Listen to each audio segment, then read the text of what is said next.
सुंदर वन के घने जंगल के बीचों बीच एक ऊंचे बरगद के पेड़ पर एक छोटा सा घोंसला था। उस घोंसले में रहती थी किट्टू चिड़िया, नन्ही मासूम लेकिन बेहद जिंदा दिल। उसकी माँ बचपन में ही गुजर गई थी। एक सुबह पापा काम पर जाने लगे। किट्टू बेटा, घर का ध्यान रखना, सुंदरी माँ की बात मानना। सुंदरी ने उनके सामने मुस्कुराते हुए कहा। आप बिल्कुल निश्चिंत होकर जाइए जी। किट्टू मेरी अपनी बेटी जैसी है, मैं पूरा ध्यान रखूंगी। पापा के पाँव जैसे ही घोंसले की दहलीज पार हुए, सुंदरी के चेहरे की मुस्कान गायब हो गई। ए किट्टू, इधर आ, कोनी की सफाई कर पहले, और जल्दी कर, धीरे धीरे मत खिसका। किट्टू बिना कुछ बोले काम में लग गई। तभी गलती से उसका हाथ गर्म बर्तन से छू गया। आह आह आह, किट्टू दर्द से कराही। क्या हुआ, ध्यान नहीं रख सकती क्या तुम, नालायक। किट्टू ने आंसू पोंछे और चुप रही। वो जानती थी रोना भी बेकार है यहाँ। कुछ देर बाद अचानक पापा वापस आ गए। वो अपना खाने का थैला भूल गए थे। सुंदरी ने एक पल में अपना रंग बदला, झट से किट्टू के पास गई, उसका हाथ थाम लिया और मीठी आवाज में बोली, अरे किट्टू बेटा, ये क्या हुआ, हाथ जल गया? मुझे बताया क्यों नहीं? मैं मलहम लगा देती हूँ। देखो कितना दर्द हो रहा है बेचारी को। पापा ये देखकर भावुक हो गए। सुंदरी, तुम सच में बहुत अच्छी हो, मेरी बच्ची का कितना ख्याल रखती हो। किट्टू ने पापा की तरफ देखा। उसका मन चाहा सब सच बोल दे, लेकिन आंखें झुक गई। पापा की खुशी देखकर होंठ सिल गए।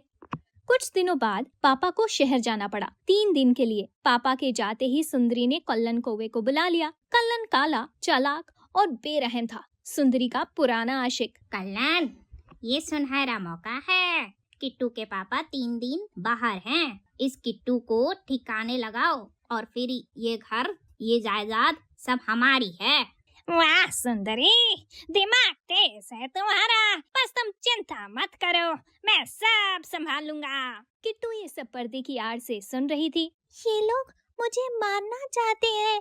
नहीं, मुझे भागना होगा, मुझे पापा तक पहुंचना होगा। किट्टू धीरे से पीछे हटी और जैसे उड़ने की कोशिश की, कल्लन की नजर पड़ गई। अरे, ये तो सब सुन रही थी, पकड़ो इसे। किट्टू जान बचाकर भागी, लेकिन कल्लन ने बीच रास्ते में ही उसे दबोच लिया। छोड़ो छोड़ो पापा, पापा कहाँ हो तुम? लेकिन सुनने वाला वहाँ कोई नहीं था।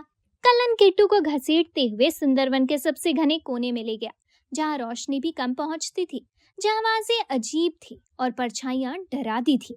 जैसे ही कल्लन ने किट्टू को मारने के लिए पत्थर उठाया, सुंदरी बीच में बोली, रुको कल्लन, अपने हाथ मत रंगो, इसे पेड़ से बांध दो। जंगल में जानवर बहुत हैं, खुद ही काम तमाम हो जाएगा। कल्लन ने रस्सी से किट्टू को एक मोटे पेड़ से कसकर बांध दिया। किट्टू ने आंखें भरकर गुजारिश की, मैंने तुम्हारा क्या बिगाड़ा था? मैं बस अपने पापा के साथ रहना चाहती थी, बस इतना ही तो चाहती थी। सुंदरी ने एक बार फिर पीछे मुड़कर नहीं देखा। किट्टू अकेली थी, रात होने लगी थी और मन ही मन में बोली, माँ तुम होती तो क्या ये होता? तभी आसमान में कुछ हुआ। देखते देखते पूरा आसमान काला हो गया और फिर बारिश, इतनी तेज, इतनी बेरहम, जैसे आसमान ने एक साथ सब कुछ उड़ेल दिया हो। किट्टू पेड़ से बंधी भीगती रही और ठंड से कांपती रही।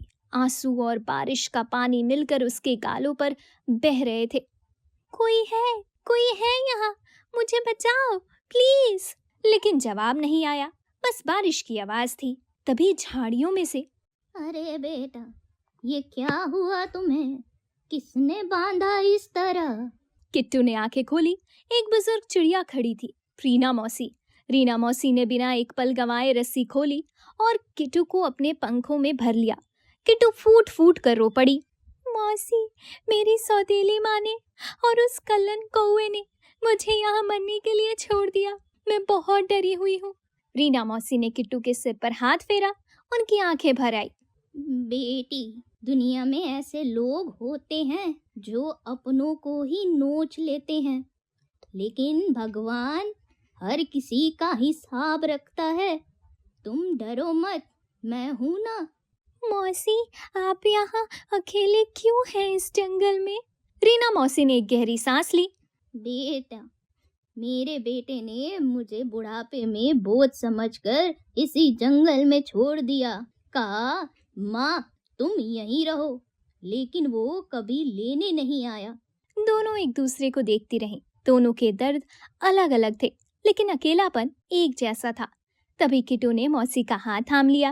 मौसी, अब हम दोनों साथ हैं। आप मेरी माँ हो, मैं आपको अकेला नहीं छोड़ूंगी।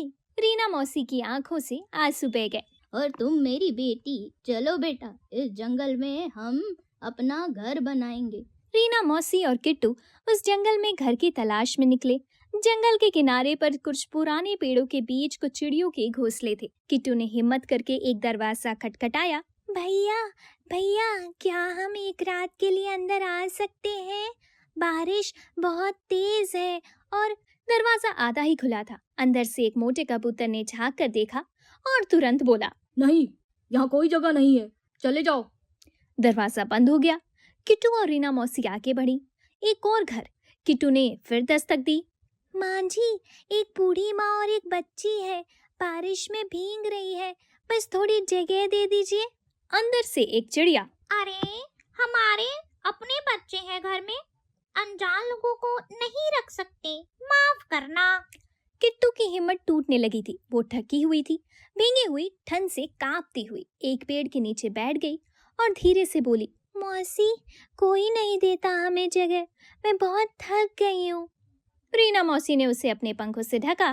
बेटा, जब दरवाजे बंद हो जाते हैं ना, तब इंसान अपना दरवाजा खुद बनाता है। हम ढूंढेंगे एक जगह, हिम्मत रख। जंगल में आगे चलते हुए अनेक पुराने बरगद पर जग्गू दादा उल्लू मिले। वो रात के पहरेदार थे। रुका, रुका, ये दोनों कौन है इतनी रात को इस बारिश में, कहाँ जा रही हो? रीना मौसी ने सारी बात बताई। जग्गू दादा उन्हें ले गए बादशाह बाज के पास। जग्गू दादा ने सब बताया। बादशाह ने किट्टू को ऊपर से नीचे तक देखा। एक नन्ही, थकी हुई, डरी हुई चिड़िया। बेटा, तुम्हारे साथ जो हुआ वो बहुत गलत था, और जब तक मैं इस जंगल में हूँ, कोई तुम्हारी तरफ आंख उठाकर नहीं देखेगा, ये मेरा वादा है। किट्टू की आंखें भर आई। बादशाह और जग्गू दादा ने उन्हें जंगल के किनारे पर ले जाकर दिखाया। नदी के तट पर एक पुरानी टूटी नाव। उसमें न छत थी पूरी, न दीवारें थी मजबूत, बस एक कंकाल था लकड़ी का, जिसे वक्त ने तोड़ा था। ये तो टूटी हुई है, किट्टू ने धीमे से कहा। रीना मौसी ने नाव को ध्यान से देखा, फिर मुस्कुराई। हाँ बेटा, टूटी है, लेकिन जो टूट जाती है उसे ही दोबारा बनाने का मौका मिलता है। लेकिन मौसी, ये तो नाव है, ये उड़ती नहीं, तैरती है। बेटा, घर जमीन पर भी होता है, पानी पर भी, और दिल में भी। चलो हम इसे अपना बनाते हैं। और फिर शुरू हुई मेहनत। किट्टू ने टहनियाँ इकट्ठा की, रीना मौसी ने उन्हें बुना, जग्गू दादा ने छत के लिए पत्ते लाए। मौसी, ये डाली यहाँ लगाऊं? हाँ बेटा, बिल्कुल। और देखो, इधर थोड़ा मोड़ दो, वहाँ से हवा नहीं आएगी। जग्गू दादा, ये पत्ते कच्चे हैं, जल्दी सूखेंगे नहीं। अरे बेटा, तू भी खूब सोचती है। लाओ, मैं पुराने सूखे पत्ते लेकर आता हूँ। बादशाह भैया, वो कोने में थोड़ी घास पर तो नरम लगेगी सोने में। बस अब तू मुझे काम बता रही है। बादशाह हंसा और झट से घास लेने उड़ गया। बारिश अभी पड़ ही भी रही थी, लेकिन अब किट्टू को उसकी परवाह नहीं थी। वो खुद भी भीग रही थी, लेकिन दिल में एक गर्माहट थी जो पहले कभी नहीं थी। घंटों की मेहनत के बाद नाव बदल गई। टूटी फूटी नाव अब एक सुंदर दूसरे से घर में बदल गई थी। पत्तों की छत थी, घास का बिस्तर था, और चारों तरफ उन लोगों का प्यार था जिन्हें बिन मांगे सब दे दिया। मौसी, ये तो बहुत सुंदर है। हाँ बेटा, इसीलिए नहीं कि ये नाव सुंदर है, बल्कि इसलिए कि ये अपना है। उधर घर पर सुंदरी, कल्लन और उनके साथी गमरू गिद्ध ने मिलकर सब कुछ अपने नाम करना शुरू कर दिया था। गमरू, ये जेवर और ये घर सब बेच दो। किट्टू के पापा आने से पहले यहाँ से हम निकल जाएंगे। हाँ हाँ, और मेरा हिस्सा भी होगा ना? होगा होगा, पहले निकलो तो यहाँ से। तभी दरवाजा खुला। किट्टू के पापा खड़े थे उनके चेहरे पर वो भाव था जो तब आता है जब किसी को सच पता चल जाए, शांत लेकिन अंदर से धधकता हुआ। रास्ते में किसी पड़ोसी ने उन्हें सारी बातें बता दी थी। पापा ने तीनों को देखा, उनकी आंखें भर आई, लेकिन आवाज थरथरा रही थी क्रोध से। तुम तीनों ने मेरी मासूम बच्ची के साथ ये किया? सुनो, हम तो बस। चुप! पापा की आवाज गूंजी। तीनों कांप गए। मैंने तुम पर भरोसा किया, मेरे बच्चे ने तुम पर भरोसा किया और तुमने उसे जंगल में अकेला छोड़ दिया, बारिश में, रात में रस्सी से बांधकर। पापा की आंखों से आंसू बह रहे थे।